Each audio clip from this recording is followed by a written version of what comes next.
Bismillahirrahmanirrahim. Terus, nanti kita akan tawajud lama-lama ada keriduan dengan akhirat. Maka pada saat taskil, kita merasa mungkin taskil yang terakhir, taskil yang terakhir. Silakan. Di akhir majlis nanti datang saja materi yang menerangkan, kita semua tawajud, kita semua tenang, dan mudah-mudahan kita semua dipilih oleh Allah Subhanahu wa Ta'ala.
Hadirin sekalian yang makin dimuliakan Allah Subhanahu wa Ta'ala, Maha bersifat bagi Allah, ibu dari segala sifat kebaikan dari Allah Subhanahu wa Ta'ala, dan sabi, asir dan Allah adalah zat yang maha mendengar. Pendengaran Allah Subhanahu wa Ta'ala tidak ada batas. Allah bisa mendengar suara yang perlahan, juga Allah bisa mendengar suara yang paling keras. Allah bisa mendengar hadirin sekalian, suara hadirin sekalian dari setiap makhluknya, setiap hambanya, walaupun makhluk itu hadirin sekalian, walaupun hambanya berkumpul semuanya berbicara pada waktu yang sama. Allah bisa mendengar satu persatu apa yang mereka bicarakan. Hadirin sekalian, Allah juga hadirnya adalah zat yang maha melihat. Pandangan Allah Subhanahu wa Ta'ala tidak terbatas oleh mata. Allah bisa melihat di tempat yang terang, dan juga bisa melihat di tempat yang gelap.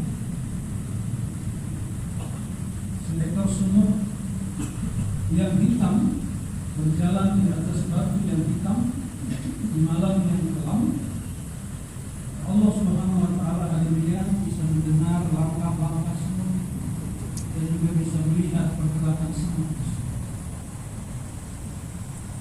Kita hadirin sekalian Bila sesuatu yang terlalu jauh kita tidak bisa lagi melihat, tidak jelas. Dan juga kalau terlalu dekat ke mata kita juga tidak bisa melihat. Dan bagi Allah benda yang dekat dengan benda yang jauh hati sekalian sama saja bisa dilihat oleh Allah SWT. Yang langsung hati sekalian maupun di balik dinding bisa dilihat oleh Allah SWT.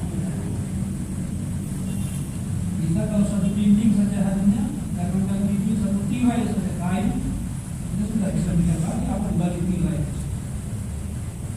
Tapi hadis sekalian, walaupun kita hatinya bersembunyi di balik 1000 tembok itu, melakukan kemaksiatan kepada Allah atau melakukan ketaatan kepada Allah, Allah bisa melihat kita hatinya dengan jelas. Allah bisa melihat apa yang berlaku di depan dan apa yang berlaku di atas, di bawah, semua Allah bisa lihat. Allah adalah Zat yang Maha mengetahui. Allah tahu hadirin sekalian apa yang telah terjadi,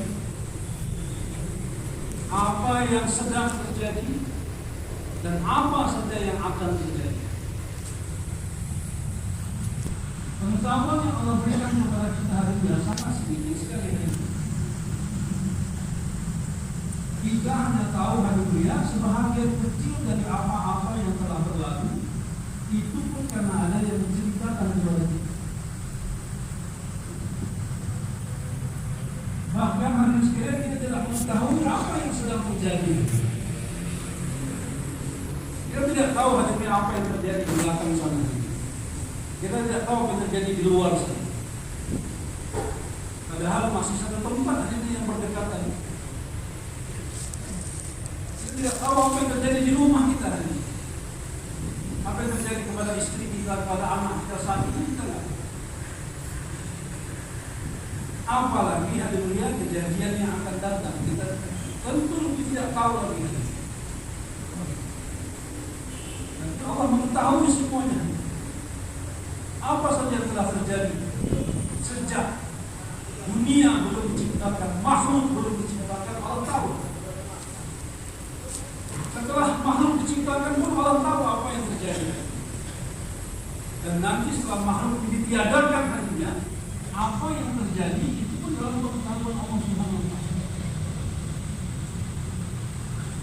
Maka hadirin sekalian, kalau hari mulia dalam hati kita hanya ada keyakinan kepada Allah, kita yakin Allah mendengar setiap perkataan yang kita ucapkan, Allah melihat apa saja yang kita lakukan, kita yakin Allah mengetahui apa yang kita lakukan, bukan hanya sekedar apa yang kita lakukan hanya dengan anggota tubuh kita. Bahkan Allah mengetahui hati mulia apa yang terdetak dalam hati kita. Allah menciptakan 2 malaikat hati mulia yang selalu bersama dengan kita untuk mencatat amal kita. Kiraman katibin. Tetapi pengetahuan malaikat ini hati mulia menuliskan apa yang kita lakukan hari ini dalam kitab amal kita. Itu hanya apa yang mereka lihat dan apa yang mereka dengar. Apa yang kita lihat, apa yang mereka melihat kita ini melakukan sesuatu, maka mereka akan mencatatnya. Langkah-langkah kita harinya yang dilihat oleh malaikat akan tercatat. Kemana langkah itu berjalan. Tangan kita memegang, menyentuh, malaikat akan mencatatnya. Bahkan kerlingan mata, kedipan mata kita pun harinya itu ada dalam catatan malaikat. Untuk siapa kita mengelitkan mata kita? Dan malaikat harinya mencatat apa yang mereka dengar. Ucapan-ucapan kita tidak ada yang lepas. Bukan hanya perkataan harinya. Bahkan hadis sekalian dalam kita pun hari mulia, mereka akan catat itu hari mulia. Karena ada orang berbicara hari mulia berjanji dengan jaham saja, dengan sinyal suara saja. Dan itu diketahui oleh mereka. Apa yang mereka lihat, apa yang mereka dengar, kitab amal. Tetapi malaikat tidak tahu hadirin apa yang dalam hati kita. Maka di akhirat nanti hadirinnya yang menghisap apa yang ada dalam hati kita langsung Allah Subhanahu wa Ta'ala. Dan Allah tahu hadirin apa yang dalam hati kita. Bahkan hadirin Allah tahu hadirin apa yang ada dalam mimpi-mimpi kita. Kita mimpi pun Allah tahu. Karena Allah yang datangkan mimpi itu kepada kita. Orang nggak tahu apa kita mimpi apa. Kalau Allah mampu bermimpi. Kalau nggak kita kasih tahu, nggak ada orang yang tahu. Tapi Allah tahu. Maka hadisnya kalau kita hanya yakin hadirin Allah mendengar apa yang kita ucapkan, melihat apa yang kita lakukan, mengetahui apa yang kita lakukan, bahkan apa yang terdekat dalam hati kita hadirin. Maka kalau kita yakin kepada perkara ini, tidak ada tempat bagi kita untuk bermaksiat kepada Allah. Tidak ada tempat. Karena di mana saja kita berada, Allah melihat kita. Tapi hari ini kita tidak yakin hanya kalau Allah melihat kita, Allah mendengar kita, Allah mengetahui apa yang kita buat, apa yang kita lakukan.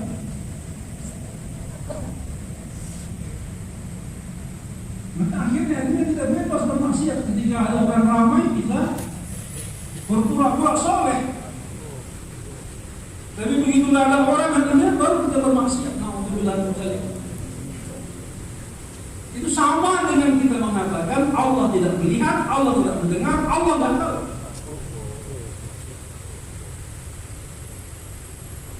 Hadirin sekalian, Allah Zat yang Maha mengetahui hadirin apa yang baik untuk kita, apa yang tidak baik untuk kita, apa yang kita perlukan, apa yang tidak kita perlukan, apa yang mendatangkan kebahagiaan, kesenangan, kemenangan bagi kita, dan apa yang menyebabkan kerugian, kehancuran bagi kita, Allah tahu.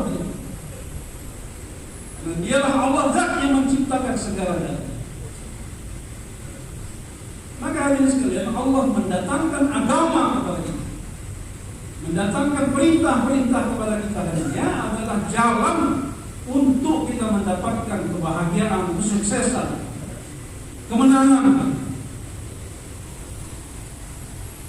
Maka kita yang lemah, kita yang bodoh hadirin, yang tidak tahu apa-apa, tidak punya apa-apa, tidak bisa apa-apa pada hakikatnya, seharusnya kita hadirin menyerahkan diri kita hadirin lahir dan batin kepada Allah. Jasad kita hadirin serahkan kepada Allah. Apa saja yang kita lakukan, ikuti apa yang Allah perintah. Hati kita hadirin, rohani kita serahkan kepada Allah. Abdul Wahab hadirin dalam bayan beliau mengatakan hadirin, hari ini kita bersyukur kepada Allah karena kepala kita ini, kening kita tidak pernah sujud kepada selain Allah. Tetapi sayangnya kata beliau, hati kita masih sering sujud kepada ghairullah, kepada selain Allah Subhanahu wa Ta'ala. Hati kita masih sujud kepada makanan untuk mendatangkan kenyang. Hati kita masih sujud kepada obat-obatan untuk menghilangkan sakit. Hati kita masih sujud kepada pekerjaan untuk mendatangkan rezeki. Berapa banyak hati beliau ghairullah dalam hati kita ini. Memang kepala kita hari ini tidak sujud kepada selain Allah, tapi hati kita masih sujud kepada selain Allah. Inilah kesyirikan. Dan syirik itu hari ini adalah najis. Ya Allah. Kotoran yang paling buruk itu kata ulama kita hari ini adalah syirik kepada Allah. Maka hadirin sekalian, kita hari ini memiliki Tuhan, memiliki Rabb yang maha melihat, maha mendengar, maha mengetahui, maha kaya, maha pengasih, maha penyayang, maha pengampun, sempurna sifat Allah hadirin. Maka tidak tidak ada zat yang lebih layak untuk kita taati melebihi Allah. Tidak ada ketaatan kepada ghairullah, kepada makhluk, bila bermaksiat kepada Allah. Jadi ketaatan mutlak kepada Allah.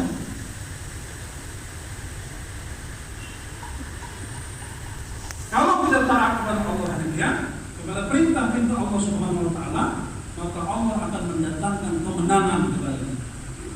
Wa man yuti'illaha wa rasulahu faqad faza fawzan 'azima.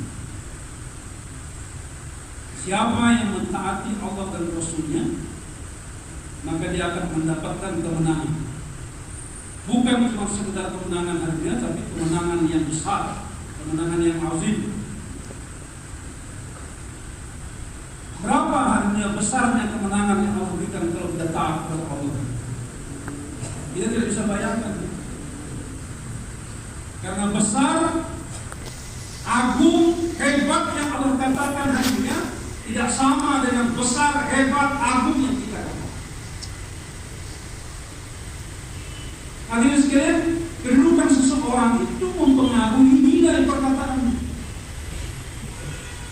Semakin tinggi status seseorang, maka semakin berbeda nilai perkataan. Katakanlah hadirin, ada satu orang pedagang kaki lima, maaf, bukan merendahkan status. Pedagang kaki lima, dia berjualan seharian. Sore hari dia pulang ke rumahnya, dia katakan kepada istrinya, alhamdulillah hari ini abang untung besar. Kira-kira berapa keuntungannya? Mungkin 1 juta, 2 juta, 3 juta. Tetapi hadirin, kalau kontraktor perumahan hari mulia pulang ke rumahnya mengatakan kepada istrinya, alhamdulillah hari ini abang untung besar. Berapa untungnya hari ini? Samakah untung yang didapatkan oleh kontraktor tadi hari ini dengan pedagang kaki lima, walaupun kalimatnya sama, nilainya tidak sama? Bagaimana hari ini kalau seandainya presiden yang mengatakan tahun ini negara kita untung besar, itu berapa itu? Jadi status seseorang hari ini itu bisa membedakan nilai perkataan. Semakin tinggi jabatan status seseorang, maka semakin besar nilai perkataannya. Dan tidak ada zat yang lebih besar, lebih tinggi, lebih agung melebihi Allah. Maka Allah mengatakan fauzan azimah, kemenangan yang besar. Bisakah kita bayangkan berapa besar itu hari ini? Tidak bisa dibayangkan. Maka ketaatan kepada Allah, walaupun kita anggap itu kecil hari ini, nanti akan mendapatkan balasan dari Allah yang kita tidak bisa bayangkan berapa besarnya. Tapi jangan lupa hari ini, sekecil apapun kemaksiatan yang kita lakukan kepada Allah dunia, maka akan mendapat azab di akhirat kalau tidak diampunkan oleh Allah. Yang azab itu tidak bisa bayangkan berapa mengerikannya. Allah mengatakan azabun alim, azab yang pedih. Berapa itu pedihnya? Anak kecil kalau kita cubit hatinya, dia bilang sakit. Tapi kalau cubitan itu kita berikan ke pinggang istri kita, geli kata istri kita. Cubitan yang sama hatinya. Karena anak-anak kesakitan, ke istri kegelian. Kenapa yang menerimanya berbeda? Maka akhirnya bagaimana hari ini sakit yang Allah sebutkan hari ini bagi orang yang tidak taat kepada Allah? Enggak bisa dibayangkan. Maka hari sekalian, sudah menjadi kewajiban bagi kita hari ini untuk taat kepada perintah Allah, baik itu yang sesuai dengan keinginan kita, dengan akal kita, dengan kebiasaan kita, dengan semangat kita, dengan kedudukan kita, ataupun hari ini perintah Allah itu bertentangan dengan kebiasaan kita, bertentangan dengan status kita, bertentangan dengan keinginan kita. Kalau sudah perintah perintah Allah, perintah Rasulullah, maka kewajiban bagi kita hadirin taat. Kalau itu sudah perintah Allah dan perintah Rasulullah, matikan semua pengetahuan kita, lupakan semua pengalaman kita. Allah. Ini perintah Allah. Hadis sekali Allah SWT, Abu Bakar As-Siddiq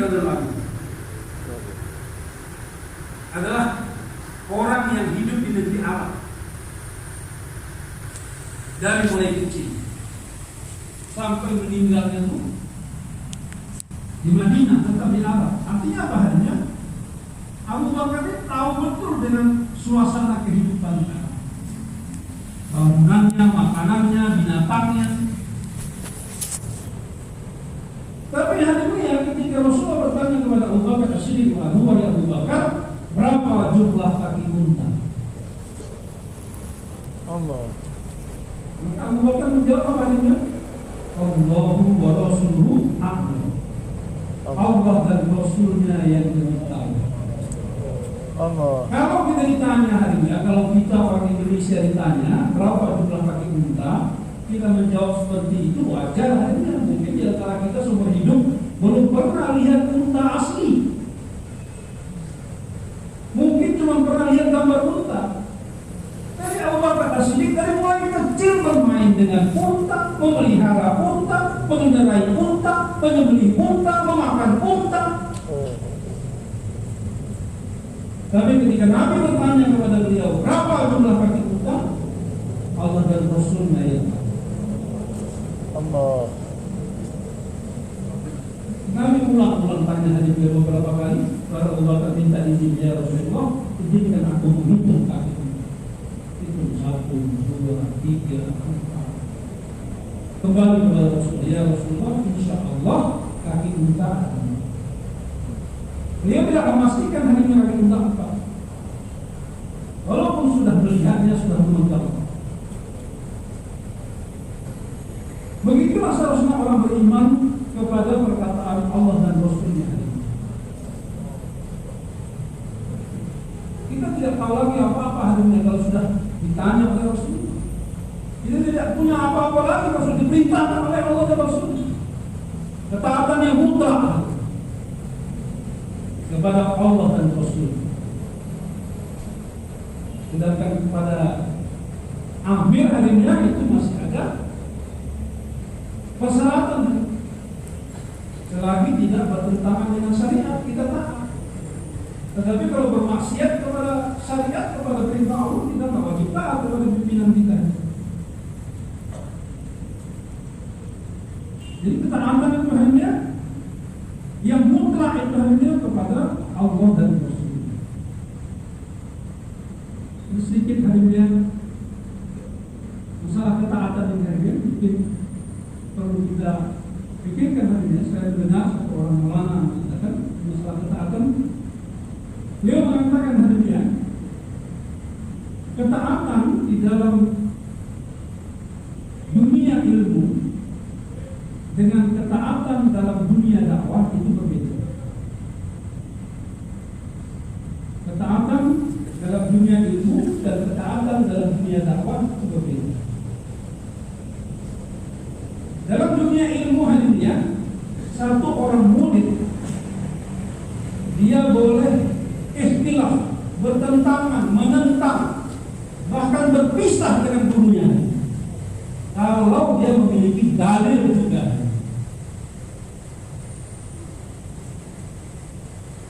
Imam Syafi'i rahimahullah alaihi belajar kepada Imam Malik. Gurunya berguru kepada Imam Malik, belajar kitab-kitab Imam Malik. Tetapi seiring dengan kemajuan ilmu yang Allah berikan kepada Imam Syafi'i rahimahullah alaihi, akhirnya beliau mendapatkan dalil-dalil dari Al-Quran dan hadis yang berbeda dengan Imam Malik. Sampai akhirnya beliau bertentangan dengan gurunya. Akhirnya berpisah, berbeda mazhabnya. Walaupun tetap saling menghormati, bukan berarti saling membenci. Mereka saling menghormati. Jadi dalam dunia ilmu hari ini bolehkah murid bertentangan dengan gurunya? Boleh. dengan dalil-dalil yang benar. Tetapi dalam dunia dakwah ini, makmur hari ini tidak ada hak untuk menentang amilnya. Walaupun makmur lebih hebat daripada amilnya, walaupun lebih alim, lebih kaya, lebih tinggi jabatannya hari ini, lebih lama dalam usaha dakwah, makmur tetap taat kepada amilnya. Selagi tidak bermaksiat kepada Allah. Satu kali hadisnya Nabi telah membentuk satu jemaah, diberangkatkan hari ini. Di dalamnya hari ini ada Umar bin Khattab, ada Abu Bakar As-Siddiq, ada Bilal bin Rabah, ada sahabat-sahabat lainnya yang orang-orang lama. Tetapi waktu itu harinya Nabi menunjuk satu orang anak muda hanya yang maksud muda ini, yang lebih muda umurnya, lebih muda keislamannya. Kalau bahasa kita sekarang ahbab baru, menjadi amirnya. Tidak salah namanya harinya Abu Dujan radhiyallahu. Maka ketika dalam perjalanan harinya sudah dekat kepada tempat musuh, tapi malam sudah datang, maka Amir mengatakan kita istirahat di sini. Nah, malam itu suasana dingin. Maka Umar bin Khattab mengambil kayu-kayu kering, kemudian menghidupkan api unggun. Maka waktu itu hadirinnya Amirnya melihat kalau Umar bin Khattab sudah menghidupkan api, dan sebagian sahabat sudah berkumpul untuk memanaskan tubuh karena cuaca dingin. Tiba-tiba Amirnya datang hadirinnya, langsung serak-serakkan kayu-kayu itu sehingga api itu mati. Jadi sahabat kedinginan akhirnya Umar bin Khattab menghidupkan api, Amirnya malah mematikan api. Tapi Umar bin Khattab walaupun orang lama harinya, walaupun dekat dengan Nabi, ahli surah Nabi, tapi karena statusnya jadi makmur, nggak melawan. Ya Allah. Siapa Umar bin Khattab harinya? Nabi mengatakan kalau ada Nabi setelah aku, Umar akan menjadi Nabi. Kurang tinggi apa derajat itu? Dalam kumpulan sahabat harinya yang 10 orang akan masuk surga harinya, yang namanya sudah disebutkan walaupun orang masih di dunia, Umar salah satunya. Kurang tinggi apa status beliau harinya di sisi Allah dan Rasul? Tapi di waktu keluar harinya taat kepada Allah. Mereka pun akhirnya tidur malam itu dengan kedinginan. Menjelang waktu subuh, fajar subuh sudah mulai kelihatan. Bilal ada dalam jemaah, maka Bilal pun bersiap-siap untuk azan. Maka dari sekalian, akhirnya tangkap Bilal. Jangan azan, saya yang azan. Padahal Bilal itu harinya ada muadzinnya Rasulullah. Allah Akbar. Muadzinnya Rasulullah. Pernah orang Ansar harinya mengatakan kepada Rasulullah, ya Rasulullah, kenapa hanya Bilal saja diberikan azan? Kenapa dia diberikan kesempatan kepada kami? Orang-orang Ansar, ya Allahu Akbar, lebih merdu daripada Bilal. Yang maksud pengeluaran huruf lebih bagus daripada Bilal. Maka Nabi mengatakan, besok subuh dari kalian yang azan. Maka sekalian akhirnya azan dikumandangkan, Nabi pun sholat subuh. Selepas sholat subuh biasa harinya Nabi buat majelis sampai menjelang Isra, sudah matahari sudah terbit harinya. Malaikat Jibril datang dan menanyakan kepada Rasulullah, ya Rasulullah, apakah kalian sudah sholat subuh? Allah. Rasulullah mengatakan sudah. Ya Allah. Maka malaikat Jibril mengatakan, kenapa kami tidak mendengar suara azan sampai ke langit? Allah. Ya Allah. Bilal itu harinya memang orangnya tidak tampan harinya. Allah. Keturunannya bukan dari keturunan yang mulia, tapi derajatnya di sisi Allah dan Rasulnya begitu tinggi harinya. Sehingga Nabi apakah terompah Bilal dalam surga? Allah. Kurang tinggi apa derajat Bilal? Tetapi ketika adzan, harinya mau adzan ditarik sama amirnya, mau duduk biar aku yang adzan. Dia pun adzan, Allahu Akbar, Allahu Akbar, dengan suara hati yang tidak seenak didengarkan. Tapi Bilal diam. Begitu harinya iqamah itu memandangkan akan sholat subuh, Abu Bakar yang biasa menjadi imam, dan semalam pun beliau yang imam, tapi di waktu subuh itu harinya Amir Sabnya tarik Abu Bakar, dia yang maju jadi imam. Allah. Siapa yang nggak tahu derajat Abu Bakar? Ya Allah. Siapa yang nggak tahu derajat Abu Bakar tersebut? Nabi mengatakan harinya kalau ditimbang imannya Abu Bakar dengan iman seluruh umat ini, maka lebih berat lagi imannya Abu Bakar tersebut. Allah. Tidak bisa dibayangkan hari betapa tingginya derajat Abu Bakar tersebut. Yang Nabi kalau tidak bisa memimpin sholat, Abu Bakar suruh memimpin sholat, jadi imam. Tapi Amir Sab tarik Abu Bakar, aku jadi imam lagi. Tapi Abu Bakar diam, taat kepada Amir. Selesai takazah harinya, kembali ke markas Karbuzali. Allah. Baru mereka melaporkan kepada Rasulullah, ada yang aneh-aneh enggak di masa kalian keluar? Ada Karbuzali apa di masa kalian keluar? Maka mereka akhirnya menyampaikan kepada Rasulullah, ya Rasulullah, Amir kami ini ada aneh-aneh. Kalau Karbuzali sedangkan tak boleh kan? Boleh kan menyampaikan apa yang terjadi di masa kita keluar? Apa yang ada? Saya mau hidupkan api, dimatikan. Abu Bakar mau jadi imam, ditarik, tinggal gantikan sama dia. Bilal mau azan nggak dikasih. Semua dia yang kerja. Sahabat harinya bukan nggak nongol harinya. Siapa ya nggak hadir dia perasaannya nggak yang bisa terima begitu saja. Tapi harinya walaupun gedumel-gedumelnya hati sahabat harinya, ketaatan masih di atas gedumelnya. Maka harinya baru mereka ceritakan kepada Nabi. Nabi pun harinya sebagai amil sah, sebagai pemimpin umat, tidak mudah begitu saja menerima laporannya tanpa tabayun. Maka Nabi panggil amil sah. Betul ini yang mereka ceritakan ini, betul ya Rasul. Apa alasanmu? Kenapa kau buat seperti itu? Ya Rasulullah, kami kan sudah dekat dengan tempat musuh. Suasana malam hari. Kalau api dihidupkan, pasti akan menarik perhatian musuh. Bagaimana kalau seandainya kami sedang keletihan, tertidur, tiba-tiba musuh datang? Makanya aku berhentikan memakai kata dari milik aku agar kami tidak kelihatan. Nabi bilang betul. Terus kenapa Bilal tidak kamu kasih azan? Ya Rasulullah, suara Bilal ini jangankan manusia, malaikat di langit pun dengar suaranya.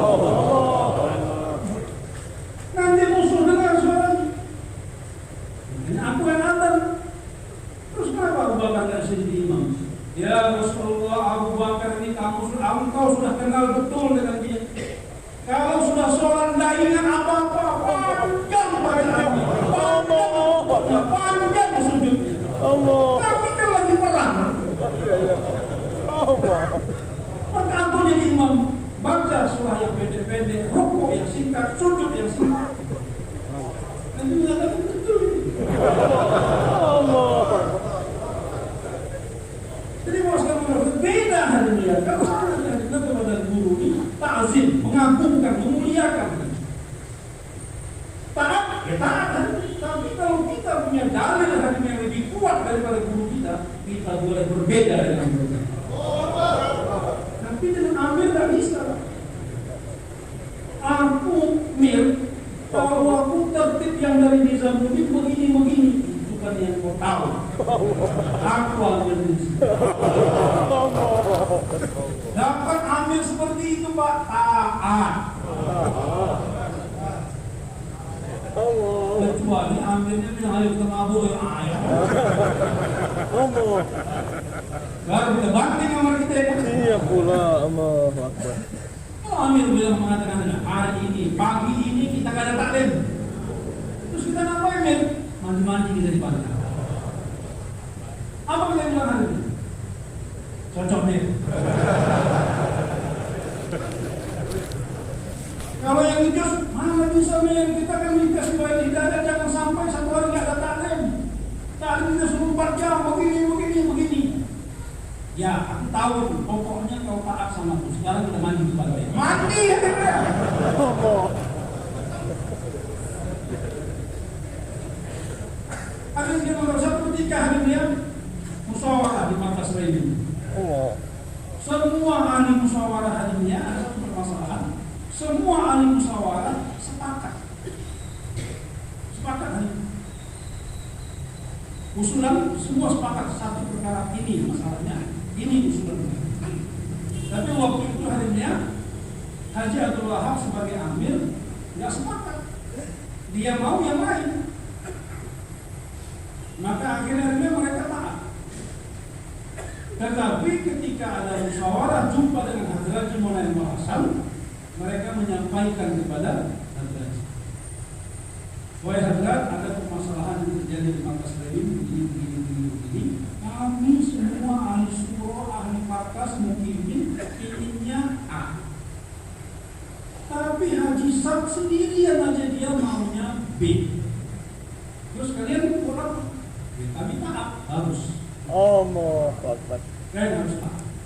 Tetapi akhirnya Hadradi sebagai amir dunia akhirnya beliau panggil Haji Abdul Wahab. Dan beliau mengatakan kepada Haji Abdul Wahab, saya dulu pernah mendengar satu kisah yang terjadi zaman dulu. Ada satu kerajaan yang dilanda kemarau panjang, semuanya kering. Maka akhirnya mereka bermusyawarah apa yang harus dibuat. Maka mereka melakukan sholat istisqa. Dengan izin Allah hujan deras dulu. Karena begitu gembiranya rakyat, menteri, pejabat semuanya mandi. Cuma raja yang tak mau mandi. Allah. Cuma raja yang tak mau mandi. Maka akhirnya permaisurinya mengatakan, Tuan Raja, sekarang semua rakyat, semua pejabat-pejabat, semua menteri-menteri, semuanya gembira mandi hujan. Kenapa engkau sendiri yang tak mandi hujan? Akhirnya raja mengatakan, kalau begitu aku mandi hujan. Akhirnya raja pun ikut mandi hujan. Itu cerita Hadrati kepada Haji Abdul Wahab. Haji Abdul Wahab langsung paham. Allah. Beliau mengatakan kepada Hadrati, aku tahu maksudnya. Sekarang aku setuju dengan yang mereka mau itu. Allah. Jadi sebagai amir juga Bapak sekalian, jangan kita mantan-mantan ditaati semuanya harus mau kita adanya. Kalau jemaah kita hanya secara umum maunya A, kita maunya B, sekali-sekali kita mengalah. Jadi kita sebagai makmur harinya taat kepada amir, makmur harinya sebagai makmur taat kepada amir, tapi amir harinya lihat keadaan makmur kita. Ini apa sekalian Allah SWT kembali harinya kepada ketaatan harinya. Kita taat kepada perintah Allah ini jangan pilih-pilih. Jangan yang sesuai dengan kebiasaan kita, sesuai dengan keinginan kita, sesuai dengan kebutuhan kita, taat. Tapi kalau yang kita tak suka, enggak taat. Hanya melaksanakan yang kita taat, hanya akan mendatangkan kebaikan. Melanggar yang kita tidak suka, kalau itu perintah Allah, pasti akan mendatangkan kebaikan. Ada perintah yang sering kita hanya lakukan, yang sesuai dengan kebutuhan kita, kebiasaan. Memberitakan Al-Quran, kulu waswadu, makan dan minumlah. Ini semua terima. Perintah makan, minum. Memang kebutuhan kita, sesuai dengan keperluan kita. Masuk ke akal kita, suruh makan, suruh minum. Tapi setelah itu ada perintah Allah yang melanjutkan harinya, wala tusrif, dan jangan berlebih-lebih. Makan minumnya kita taati, berlebih-lebihannya kita tidak taati. Apa yang terjadi? Akhirnya hari mulia, tubuh kita hari mulia tidak tahan menerima begitu banyaknya asupan makanan ke tubuh kita, akhirnya mendatangkan penyakit. Ummul Mukminin Aisyah anha mengatakan, perut adalah sumber segala macam penyakit. Maksudnya apa? Kekenyangan. Makanya sekarang ini hari ini sakit apapun kita hari ini, kalau datang ke dokter, dokter bilang, Pak, kurangi makan. Jadi Bapak sekalian saudara, kalau perintah itu sesuai dengan akal kita terima. Nggak sesuai dengan akal dan keinginan kita harus tak terima. Taat kepada Allah, apakah itu sesuai dengan kebiasaan atau tidak sesuai dengan kebiasaan.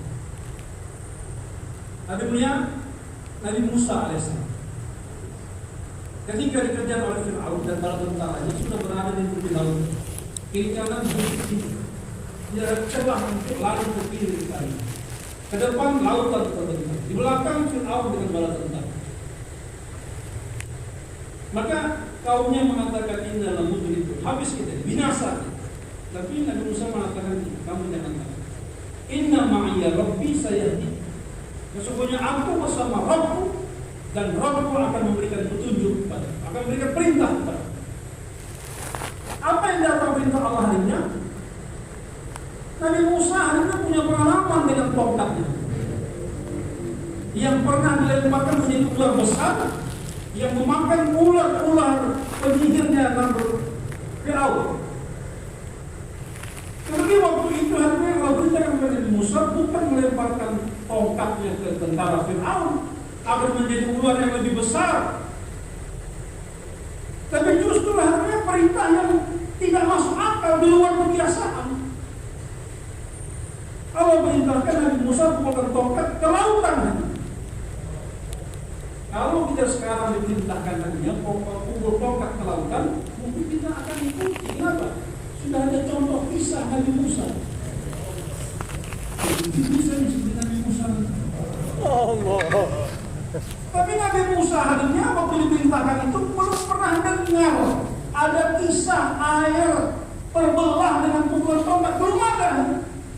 Nggak terbayang oleh beliau. Dalam hati ini bertanya juga, kenapa Allah suruh pukul tongkat? Tahu. Kenapa nggak pukul kepala Fir'aun? Tapi ini perintah Allah.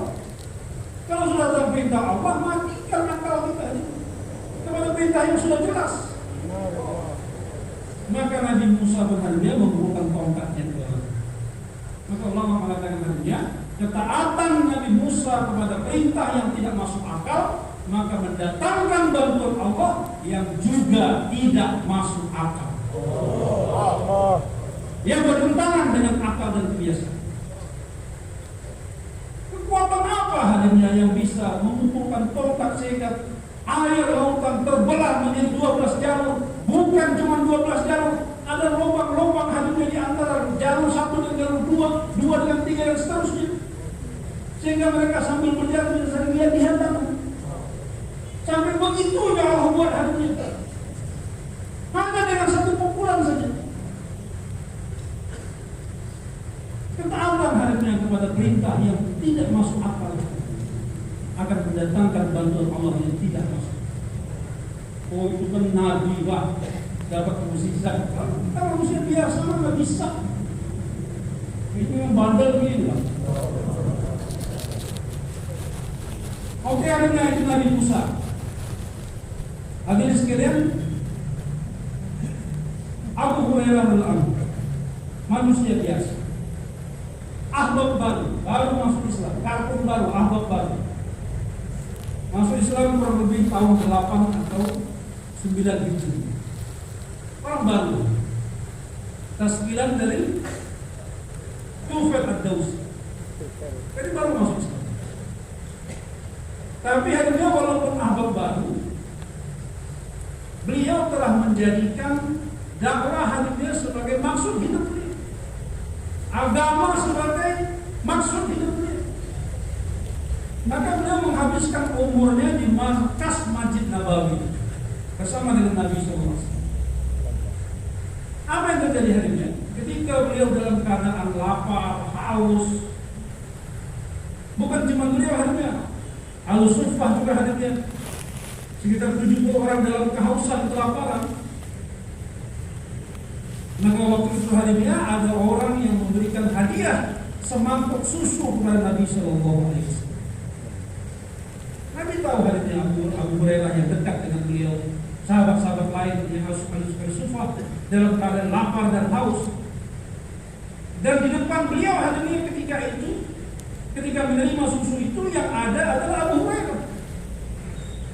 Dan Nabi tahu Abu Hurairah sudah kelaparan.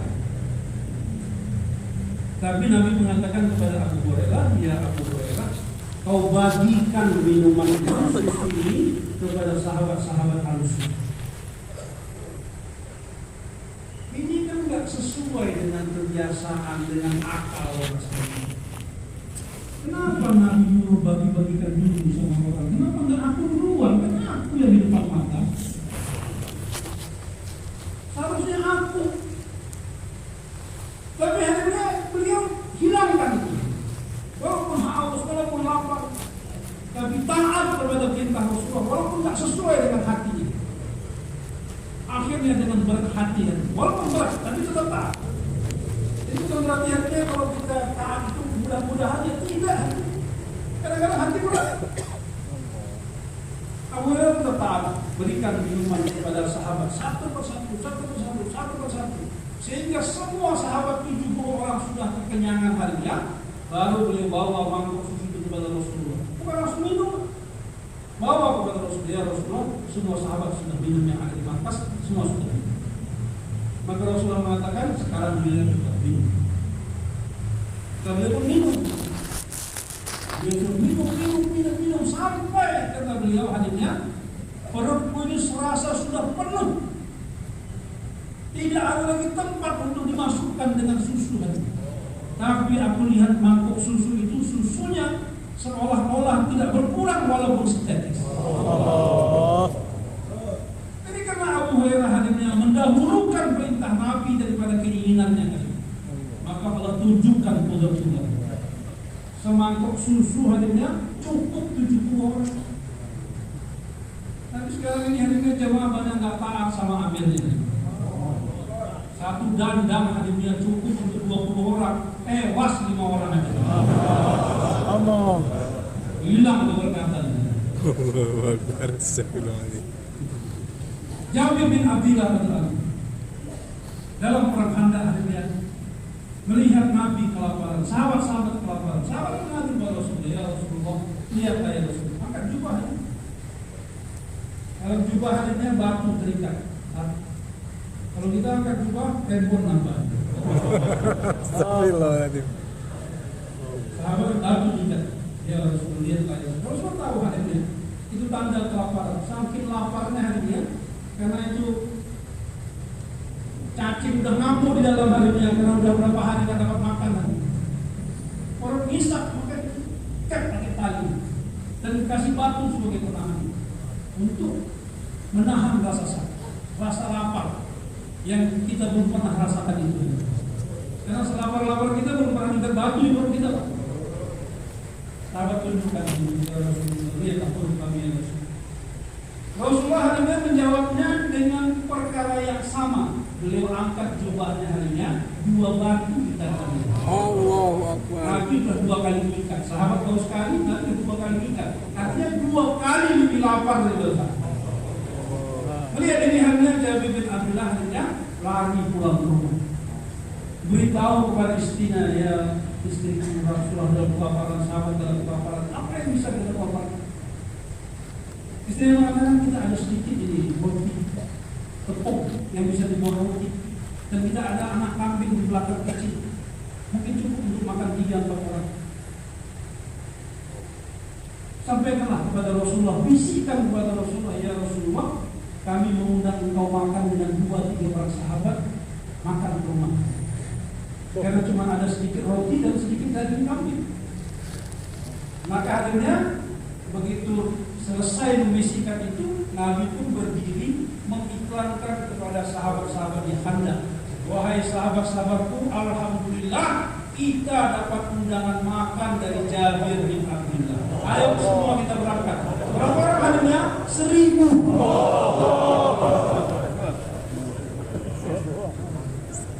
Puncak wajah Jabir bin Abdullah. Puncak hadirnya. Gawat ini.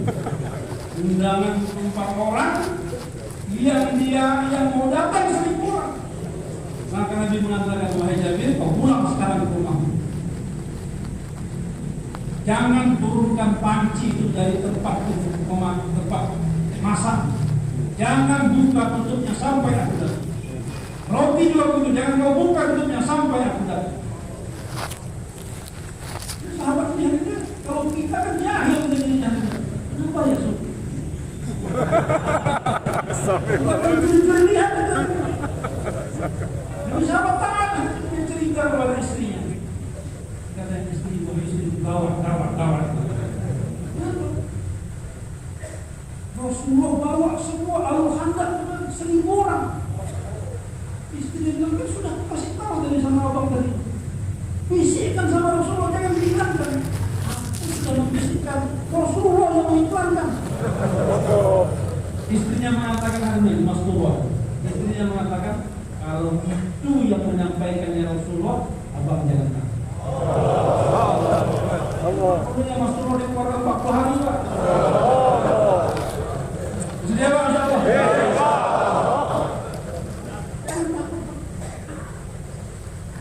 Ketaatan Jabir bin Abdullah hadirnya, maka mendatangkan bantuan Allah hadirnya di luar biasa. Kambing kecil yang cukup untuk 3-4 orang, roti yang cukup untuk 3-4 orang, 1000 orang makan kenyang semuanya. Ini Pak sekarang kalau sudah perintah Allah, perintah Rasulullah, udah hadirnya. Nggak usah lagi dibahas-bahas. Ini perintah bicara bukan. Terus dia Pak, insyaAllah. Jangan dia kalah-kalah lagi Pak. Dan kita cari dalil untuk tidak melaksanakannya. Kita bilang, oh ini kan sunat aja ini. Jadi maksudnya kalau sunat kan dikerjakan berpahala, nggak dikerjakan nggak apa-apa.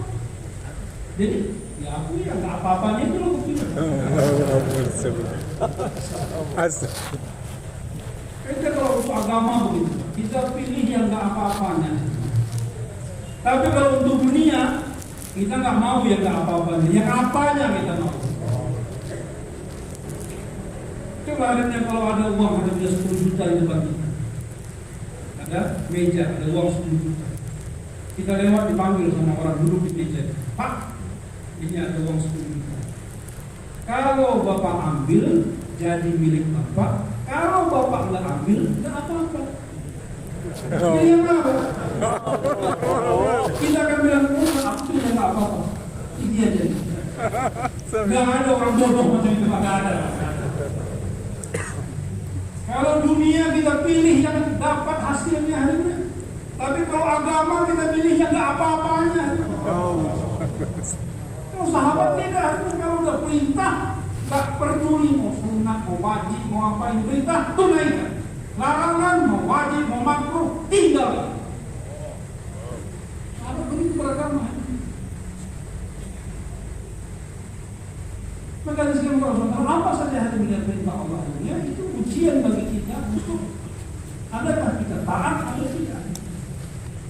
Dan karena dalam perintah Allah hari ini datang kepada kita hari ini yang bertentangan dengan saksiat, dengan kedudukan kita. Sebagaimana akhirnya Allah memuji iblis suruh sujud kepada Nabi Adam.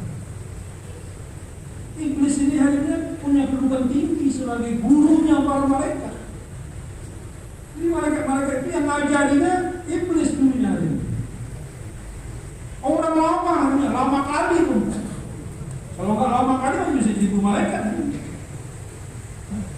Tiba-tiba hari mulia ada kartun baru, ada sahabat baru datang Nabi Adam. Orang baru nih. Iblis disuruh sujud kepada Nabi Adam. Dia terkesan dengan kedudukannya sebagai orang lama, sebagai guru. Maka dia melawan. Ana khairun min. Aku lebih baik daripada dia. Nggak mau sujud. Akhirnya iblis tercampak dari surga, terlaknat sampai hari kiamat, masuk neraka selama-lamanya. Karena tertipu dengan saksiatnya, dengan kedudukannya. Tapi sahabat hari ini diuji oleh Allah Subhanahu Wa Taala. Kedudukan mereka diuji, tapi mereka taat. Satu malam hadinya dalam majelis Nabi, beliau mengiklankan.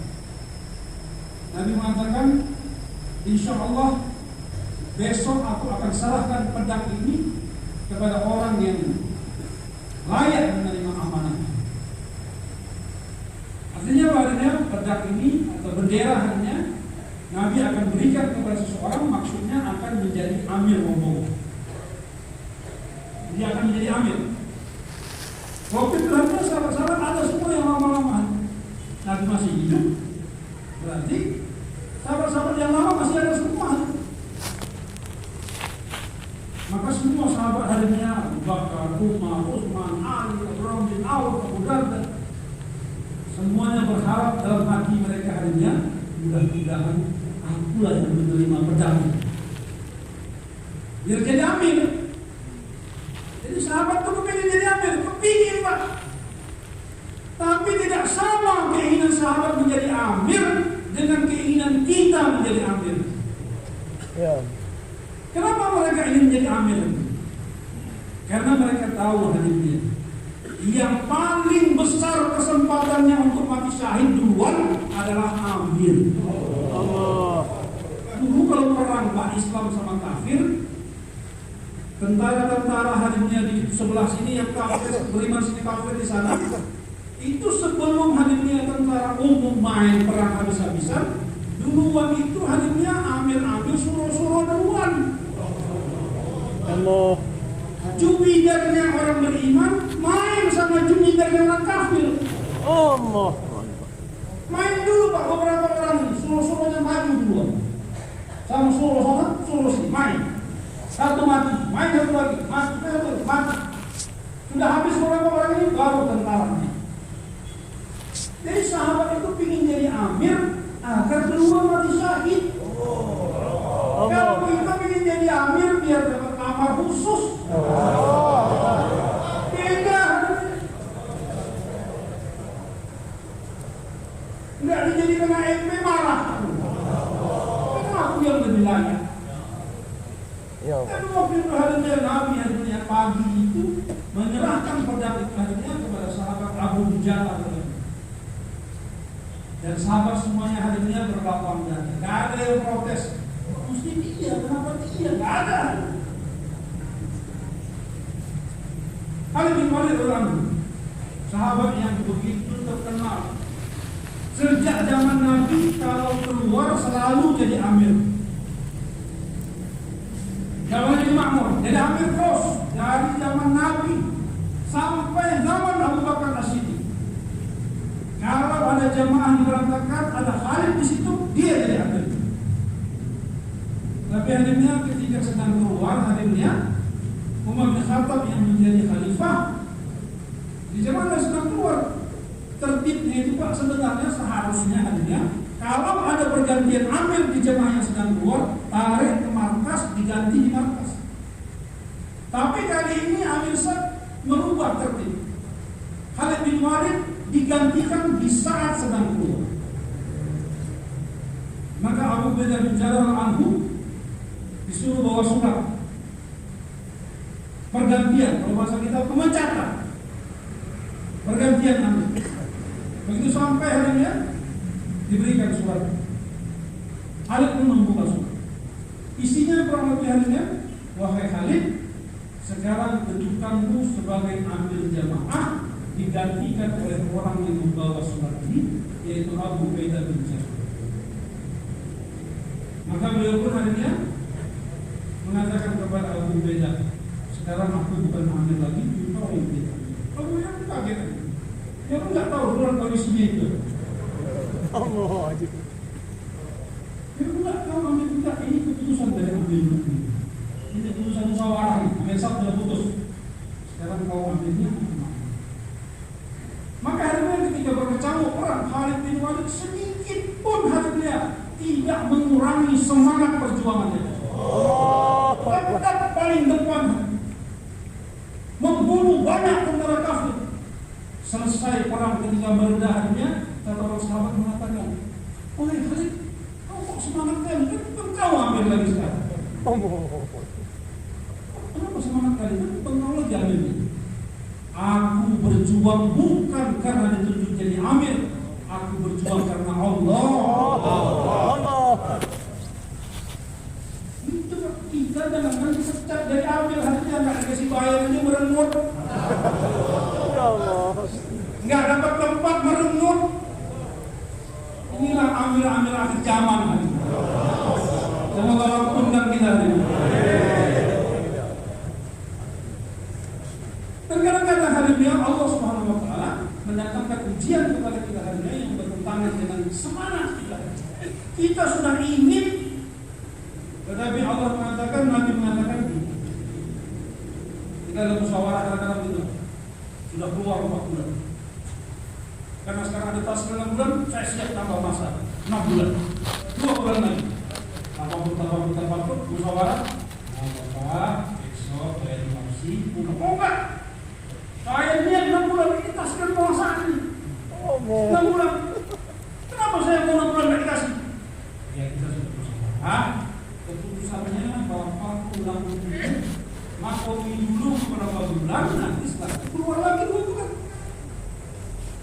Maka hadirin, walaupun kita sudah semangat hadirin ingin keluar, kalau musyawarah bilang putusnya pulang, kita pulang. Dan itu berat hari. Berat orang yang tidak mau keluar dipaksa keluar. Lebih berat lagi orang yang mau keluar tapi disuruh pulang. Dan lebih berat. Kita kan kalau nggak mau keluar ditarik disuruh keluar berat.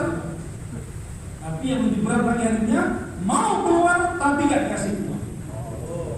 Begitulah diambil sahabat harinya dalam perang Hudaybiyah dan perjanjian Hudaybiyah. Waktu itu jumlah sahabat 1.400 orang. Artinya lebih banyak daripada jumlah orang yang ada di Mekah. Membawa senjata lengkap. Sudah tinggal 20 km lagi ke Mekah ke Baitullah. Tetapi hadis yang Allah SWT, singkat cerita harinya, Nabi dan orang kafir Quraisy di Mekah buat perjanjian yang akhirnya sahabat-sahabat yang sudah bersiap-siap untuk melaksanakan umrah, Nabi mengatakan tahun ini kita jadi umrah, kita kembali. Dan isi perjanjian, kalau sudah tahu, isi perjanjian itu artinya memberatkan umat Islam. Sahabat tidak terima. Sehingga ketika Nabi hari ini mengatakan ini kesepakatan kita dengan orang Makkah, kita suruh kembali. Maka seorang sahabat harinya dalam keadaan duduk harinya diangkat tangan, ya Rasulullah, kita ini kan berada di jalan yang hak, kita berada di atas agama yang hak. Jumlah kita sekarang mencukupi, senjata kita mencukupi. Kenapa kita mengalah kepada mereka? Kenapa gak kita serang aja, kita perangi aja mereka? Nabi mengatakan sudah keputusan musyawarah, kesepakatan dengan orang Makkah, kita maka akhirnya sahabat kaliannya tadi awalnya duduk, maka beliau berdiri dengan lututnya separuh berdiri. Ya Rasulullah, kita ini kan benar ya Rasulullah, kenapa kita mengalah kepada mereka? Kita perangi aja. Rasulullah mengatakan tidak, kita pulang. Nggak sahabat-sahabat dari mulai duduk setengah berdiri, akhirnya betul berdiri. Dan kalimatnya akhirnya bukan mengajak perang lagi, mengatakan kepada Rasulullah, wahai Rasulullah, engkau ini betul Rasul atau enggak? Ya Allah. Ini emosinya sahabat. Keinginan hatinya untuk umrah, untuk lihat Baitullah, pulang kampung setelah 6 tahun harinya. Kan itu tahun Nabi Hijriah kejadian itu. Udah 6 tahun nggak pulang kampung. Mereka harus semangat. Tapi Nabi mengatakan ketika sahabat mengatakan seperti itu, Rasulullah mengatakan benar, akunya adalah Rasul. Maka sahabat Rasulullah masuk. Nah, akhirnya Nabi mengatakan kita batalkan umroh. Sekarang semuanya tahallul. Selepas tahallul kita kembali ke Madinah. Sahabat hari ini yang gak ada yang taat. Semua sahabat diam aja, gak ada yang mau tahallul. Itu kali pertama Nabi melihat sahabat yang menentang beliau. Ya Allah. Selama ini ada sahabat yang akan disuruh hatinya. Kalau mereka melihat Nabi melakukan sesuatu tanpa diperintah mereka lakukan. Sesuatu yang mereka tidak suka, kalau mereka tahu Nabi suka, mereka jadi suka pada sesuatu itu. Maka Nabi sedih melihat sahabat-sahabat hari ini yang berkata, beliau hari ini masuk ke kemah. Jumpa siapa hari ini? Masuk. Kalau dia salam, ini ceritakan kesedihan dia. Maka istrinya mengatakan, ya Rasulullah, apa tidak lebih baik engkau panggil seorang sahabat dan engkau contohkan kepada mereka tahallul? Saya yakin kalau engkau tahallul mereka akan ikut dengan Allah. Maka Nabi pun menerima usulan itu. Dan Nabi keluar hatinya dan dia panggil seorang sahabat, mengambil pisau dan mencukur rambut Nabi. Ketika mereka melihat Nabi mencukur rambut, maka para sahabat akhirnya mereka pun mulai mencukur rambut mereka. Ada yang menyuruh kawannya, ada yang cukur sendiri dengan perasaan menjongkol berdarah-darah kepada mereka. Tapi hanya walaupun hati berat, ketaatan mereka hanya mengalahkan beratnya hati mereka. Allah. Akhirnya mereka tahallul. Ketika sahabat hadisnya siap untuk perang, bersedia untuk perang dan layak untuk menang, tapi Nabi bilang pulang. Jangan berat hati hadisnya, walaupun berat tapi mereka taat. Maka pengorbanan ketaatan sahabat itu hadisnya, akhirnya hari mulia tidak sampai 2 tahun berikutnya hadisnya Allah jadikan Fathul Makkah. Tidak berapa lama setelah sahabat pulang ke Madinah, turunlah ayat Inna fatahna laka fatham mubina. Akan datang kemenangan yang nyata, yaitu Fathul Makkah. Tak sampai 2 tahun.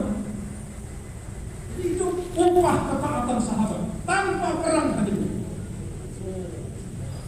Jadi kalau kadang-kadang kita semangat hari ini, tapi kalau musyawarah mengatakan tidak, ya tidak. Terus kalau Rasulullah kadang-kadang hari ini musyawarah ini aneh kadang-kadang. Tapi nggak usah kita akal-akali hari ini. Nggak usah kita terlalu terawang-terawang, cari-cari kenapa begini. Kalau sudah putus sudah taat aja udah. Maksudnya kalau kali kenapa begini. Coba sekalian kita kadang hatinya dalam musyawarah hari ini ya. Seperti musyawarah Nabi tadi hari ini antara Mekah, orang Mekah, kafir Quraisy dengan sahabat orang Madinah yang jelas ini adalah orang beriman. Tetapi hanya keputusan yang disepakati itu justru memberatkan orang beriman. Tapi kalau sudah apa hikmahnya hari dia?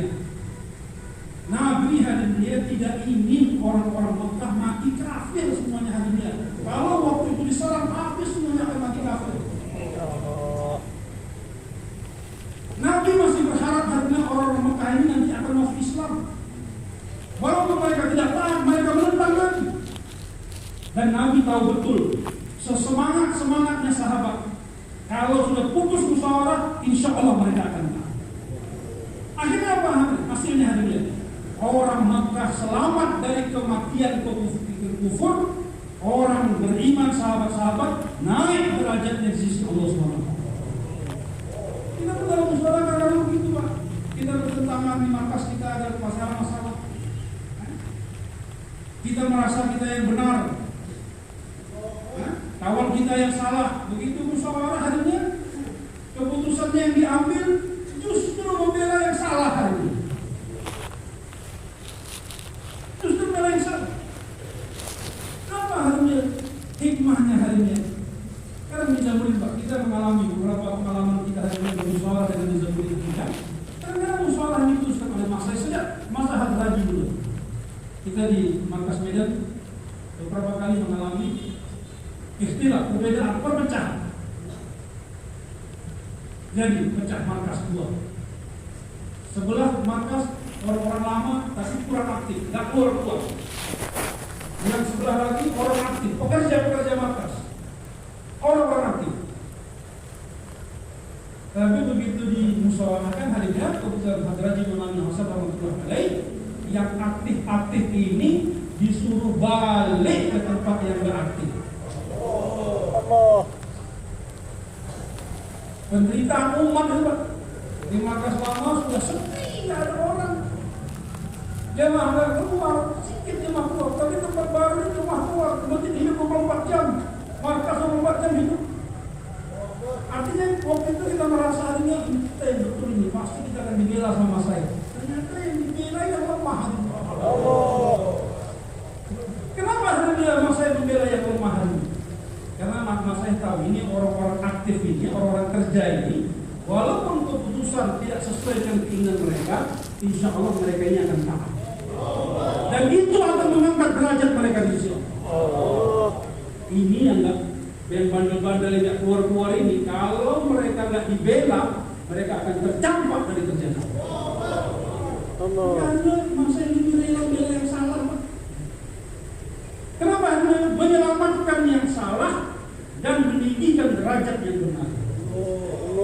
Dan akhirnya yang dosa itu bersatu kembali harinya. Akhirnya yang lemah-lemah pun jadi aktif lagi. Tapi karena itu sekarang keputusan musyawarah dari apakah kita di markas daerah kita, markas provinsi, markas nasional, markas Nizamuddin, kalau dalam musyawarah silakan berdebat, silakan ajukan usulan kita. Tapi apa yang diputuskan musyawarah kita samina wa ata'na.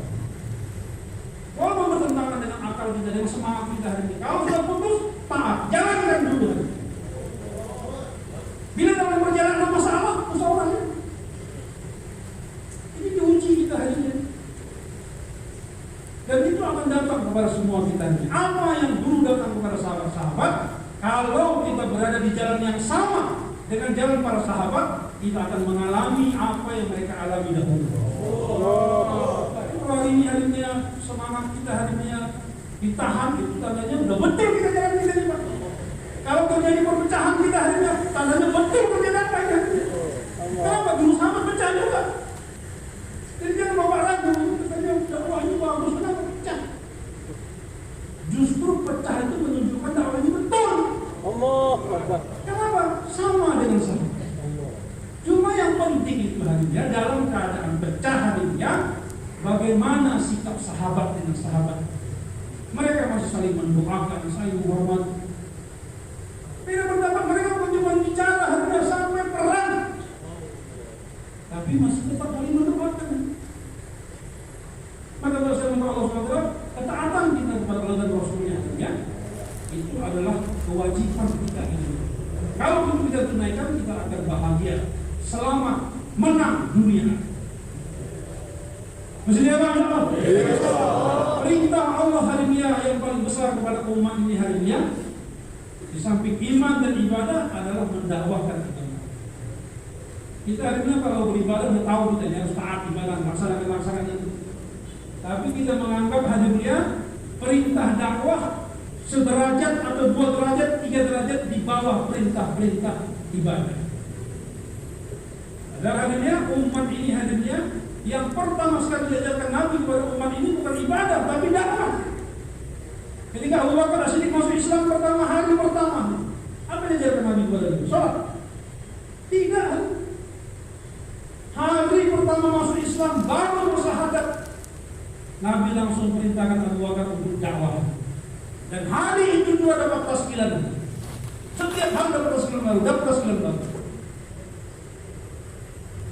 Semua sama-sama berbeda. Masuk Islam, suruh dakwahkan iman. Ini perintah hadisnya dari Allah kepada kita. Bukan berarti kita meninggalkan ibadah. Tapi jangan kita merasanya dakwahnya lebih rendah daripada ibadah. Justru hadisnya karena perintah dakwah ini hadisnya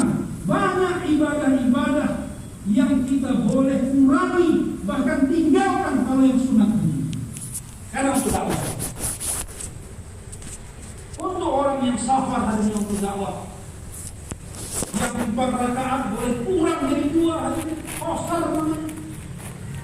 Yang 2 waktu digabungkan jadi 1 jamak namanya. Itu sebenarnya peruntukannya untuk siapa? Untuk umat yang bersafar untuk agama. Kalau mudah kan. Tapi kita malah menyepelekan dakwah. Menganggap dakwah ini dikerjakan tidak apa-apa. Jangan bilang apa-apa. Kita kerjakan dakwah, kita mulia harinya, meninggalkan dakwah kita akan dihinakan oleh Allah. Kali ini harinya kita menganggap ini dakwah ini perkara yang biasa. Tidak, hari ini perkara yang luar biasa. Yang dulu Allah berikan hanya kepada Nabi dan Rasul saja. Hari ini diberikan kepada kita yang lemah-lemah ini. Ini hadiah besar. Alangkah bodohnya, alangkah sombongnya kita hari ini kalau tidak mau mengambil hadiah yang besar dari Allah ini. Allah. Hadiah besar. Kita nggak layak tapi dikasih hari ini. Ada orang hadisnya nggak pandai bawa mobil tapi dikasih mobil. Bagaimana kira-kira? Kalau dia pandai harinya dia akan terima itu mobil. Apakah dia belajar atau dipanggil supir lain? Yang penting dia bisa ikut di dalam. Itu kalau dia pintar, tapi kalau dia bodoh harinya, aku nggak pandai bawa mobil, nggak mau. Kita pun begitu harinya. Kita ini memang nggak bisa berdakwah, tapi sekarang diberikan kerja dakwah kepada kita hari ini. Terima harinya. Kita nggak bisa nyopir, ikut dengan supir-supir lain, kita supir lain duduk di depan, kita di belakang itu hari ini. Begitu kerja dakwah ini. Kita ini orang lemah hari ini. Latar belakang kita tidak bukan yang bagus-bagus semua hari ini. Tapi dakwah telah diberikan kepada kita hari ini, kita ambil. Maksudnya apa? Insyaallah. Jadi sekarang ada perintah kepada kita hari ini yang sesuai dengan keinginan kita, ada perintah yang tidak sesuai dengan keinginan kita. Salah satu perintah yang menjadi kita adalah kita disuruh meningkatkan pengorbanan. Kita disuruh keluar cash, itu nggak cocok dalam kita. Allah. Dalam keadaan hatinya belum ada persiapan, disuruh keluar. Tiba-tiba keluar tanpa persiapan. Kalau kita taat harinya, nanti Allah akan datangkan kepada kita pertolongan yang tiba-tiba juga. Allah. Persiapan insyaallah. Insyaallah. Sekarang siapa yang mau keluar tiba-tiba insyaallah. Allah. Masya Allah. Nggak niat dari rumah cuma ada munas. Silakan Pak. Silakan. Maksud daripada Monas, Rakajanya Negeri Jawa, silakan. Silakan yang kes Negeri Jawa Pak. Dari Monas nih, silakan dari Monas. Dimusyawarahkan jawabannya. Silakan Pak daftar dari belakang per provinsi, silakan. Kawan-kawan Jakarta, daftarkan kawan-kawan Jakarta. Kawan-kawan provinsi yang lain begitu juga. Silakan Pak.